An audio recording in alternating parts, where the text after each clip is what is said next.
Okay, today we're doing a deep dive into the Polar Loop Wellness Band. This thing, it's being sold as kind of the anti-smartwatch.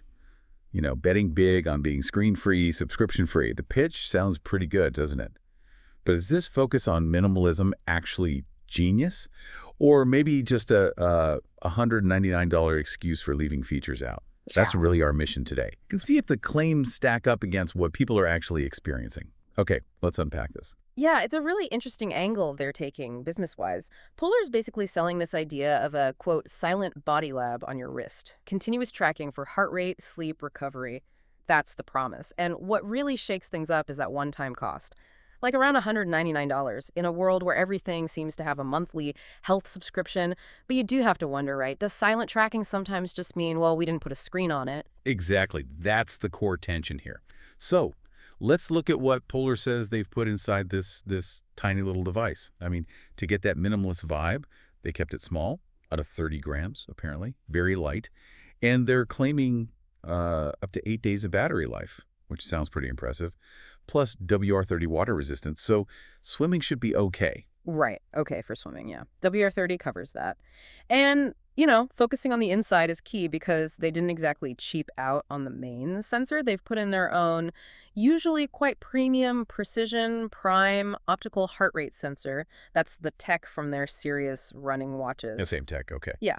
And this is the but with minimalism, there's no built-in GPS. So for tracking routes, you're tied to your phone. That's the immediate trade-off. Okay, so phone required for runs or bike rides if you want to bet. You mentioned the premium claims, the good sensor tech. But what's really striking is how fast things split between the official story and, well, the user experience.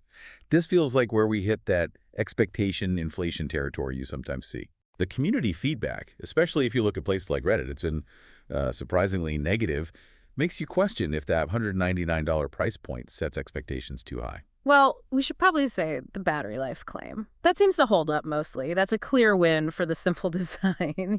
Okay, so battery's good. But when you look at the data, the core function, the reports get a bit worrying. We're seeing quite a few complaints saying that supposedly premium sensor gives wildly off heart rate readings, calorie counts too. Wildly off. That's not good for a tracker. No. And syncing failures seem common. Specific things too, like failed sleep detection.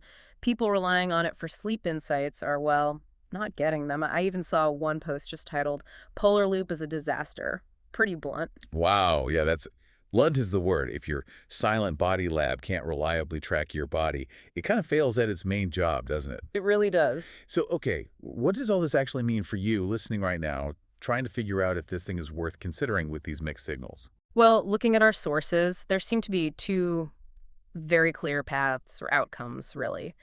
If you're what we might call a wellness-focused user, like someone who really values that minimalist look, comfort, and crucially, no subscription fees, then it could be a strong contender, provided you're willing to accept maybe some variability in the data, a bit of fuzziness. Okay, so for the casual wellness person, maybe. Yeah. But the flip side is just as clear, right?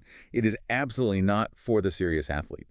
If you need that super precise heart rate for training zones, or you want GPS without lugging your phone, or you need detailed workout stats, you're going to find trade-offs, as they say. Exactly. You'll likely find those trade-offs just too frustrating. So look, end of the day, the Polar Loop is genuinely interesting. It brings that high-level wellness tracking idea into a really minimal subscription-free package that's innovative. But the community feedback clearly shows the hype needs tempering, particularly on the precision side of things, and it really leans heavily on its app, the whole ecosystem. Even that seems like it's still playing catch-up a bit, especially with integrating smoothly or letting you export your data easily. That makes sense. It leads to a final thought maybe for you to chew on. Considering all those user complaints about accuracy, does a truly effective silent body lab, which is the whole appeal, actually need the very tech, like a screen for instant feedback or proper built-in GPS, that this minimalist design deliberately leaves out? That's the million-dollar question, isn't it? Or maybe the $199 question here. It forces you to think about the ultimate trade-off you're willing to make. Are you paying more somewhere else for that rock-solid, verified precision? Or are you paying less here for the minimal design and lack of distraction, but accepting the potential data issues?